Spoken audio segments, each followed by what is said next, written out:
Hello friends, स्वागत है आज की एक नई वीडियो में। दोस्तों, आज की इस वीडियो में हम स्वदेश प्रेम पर निबंध लिखने वाले हैं, वो भी एकदम आसान तरीके से। दोस्तों, आपको निबंध एक भी रटने की ज़रूरत नहीं पड़ेगी, आप पूरा निबंध बोर्ड एग्जाम में एकदम आसान तरीके से लिख देंगे।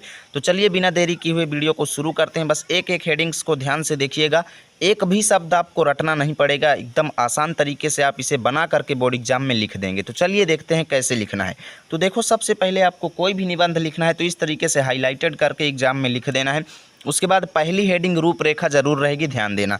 और रूपरेखा पहली हेडिंग रहेगी। उसके बाद रूपरेखा में पहला ऑप्शन प्रस्तावना का जरूर रखना है और लास्ट ऑप्शन उपसंहार का जरूर रखना है, ध्यान देना, वरना आपके मार्क्स कट सकते हैं। निबंध लिखने का यही प्रारूप होता है जो मैं आपको बताने वाला हूँ। पहली हेडिंग प्रस्तावना, लास्ट हेडिंग उपसंहार, ठीक है ना। उसके बाद बीच में आप टॉपिक से रिलेटेड हेडिंग्स डालेंगे, ठीक है ना। तो यहाँ पर देखो, पहला तो प्रस्तावना हो गया, दूसरा स्वदेश प्रेम का तात्पर्य कि भाई हम स्वदेश प्रेम पर निबंध लिख रहे हैं तो आखिर इसका मतलब क्या है, ठीक है ना। उसके बाद स्वदेश प्रेम का वास्तविक स्वरूप क्या है, ठीक है ना। उसके बाद देखो, स्वदेश प्रेम के कुछ उदाहरण दे देंगे, ठीक है ना। उसके बाद लास्ट हेडिंग उपसंहार। उपसंहार में हम अपने सुझाव व्यक्त करेंगे, प्रस्तावना में हम भूमिका दर्ज करते हैं, ठीक है ना। और यहाँ पर देखो, प्रस्तावना कैसे लिखेंगे, इससे रिलेटेड, टॉपिक से रिलेटेड कैसे, देखो, माता और जन्मभूमि की गरिमा स्वर्ग से भी बढ़कर है। हम स्वदेश प्रेम पर लिख रहे हैं, ठीक है ना। यानी कि माता हो गया और जन्मभूमि हो गई, इनकी गरिमा भाई स्वर्ग से बढ़कर है। जिस धरती की गोद में हमारे शरीर का पालन पोषण हुआ है उसके प्रति लगाव होना भी स्वाभाविक है। एकदम देखिए, सिंपल लैंग्वेज है पूरा, ठीक है ना। अपने देश के कल्याण के लिए अपना सब कुछ निछावर करने में जो सुख मिलता है वह और कहीं नहीं मिलता, ठीक है ना। सच्चा सुख तो उसी मनुष्य को मिलता है जिसके हृदय में देश प्रेम का सागर लहराया करता है। इस तरीके से आपको प्रस्तावना हेडिंग में भूमिका बना करके लिखना है, टॉपिक से रिलेटेड। स्क्रीनशॉट ले सकते हो। उसके बाद अगला देखो, स्वदेश प्रेम का तात्पर्य। स्वदेश प्रेम से तात्पर्य देश के लिए मर मिटना ही नहीं।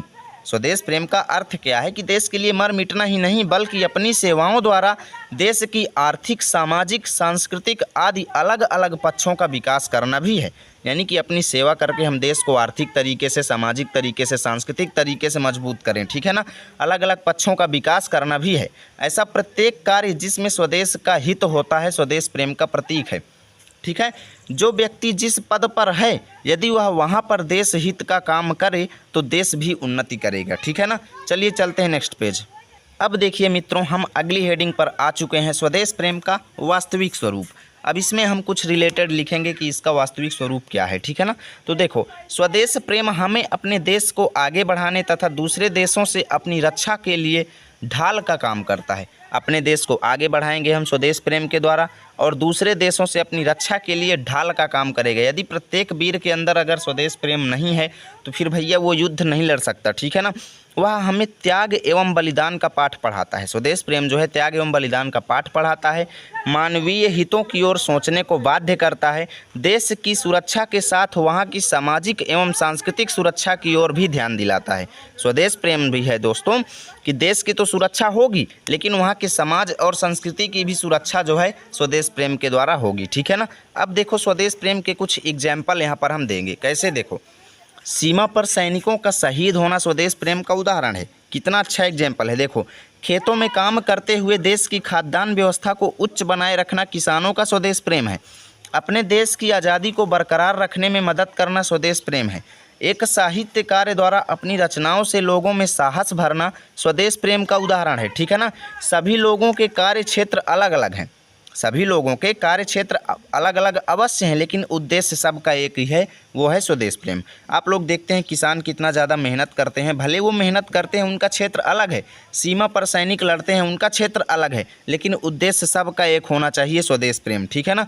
अब देखो, उपसंहार। इस हेडिंग में हम अपने विचार व्यक्त करेंगे, ठीक है ना। कैसे, देखो, आज हमारा देश स्वतंत्र है, सदियों की गुलामी के बाद हमें आज़ादी मिली है, ठीक है ना। हमें इस आज़ादी को, आगे देखिए, आने वाली पीढ़ियों के लिए सुख और समृद्धि का स्रोत बनाना चाहिए। यानी जो हमें आज़ादी मिली है ये आगे आने वाले लोगों को भी आज़ादी मिले, इसलिए हमें इसे समृद्धि का स्रोत बनाना चाहिए। और यह तभी संभव हो सकता है जब प्रत्येक नागरिक में स्वदेश प्रेम की भावना भरी जाए, ठीक है ना। प्रत्येक नागरिक में स्वदेश प्रेम की भावना भरी जाए, ठीक है। जो जिस क्षेत्र में हो, जो व्यक्ति जिस क्षेत्र में हो, जिस कार्य में लगा हो, अपने व्यक्तिगत स्वार्थ की सीमा से उठकर, यानी आप किसी भी क्षेत्र में काम कर रहे हैं केवल अपना ही स्वार्थ मत सोचें, ठीक है ना। अपने स्वार्थ की सीमा से उठकर देश हित में लग जाना चाहिए, ठीक है ना, जिससे हम सदियों तक आज़ाद रह सकें। इस तरीके से आपको लिखना है इस टॉपिक पर पूरा निबंध, और ऐसे ही बोर्ड एग्जाम में लिख करके आना। मैं गारंटी देता हूं आपको पूरे मार्क्स मिलेंगे। उम्मीद करता हूं वीडियो अच्छी लगी होगी। प्लीज़ वीडियो को लाइक और शेयर ज़रूर करें ताकि रोजाना की ऐसी वीडियो आप तक सबसे पहले पहुंचे। इसलिए हमारे चैनल को भी सब्सक्राइब करें, ठीक है ना।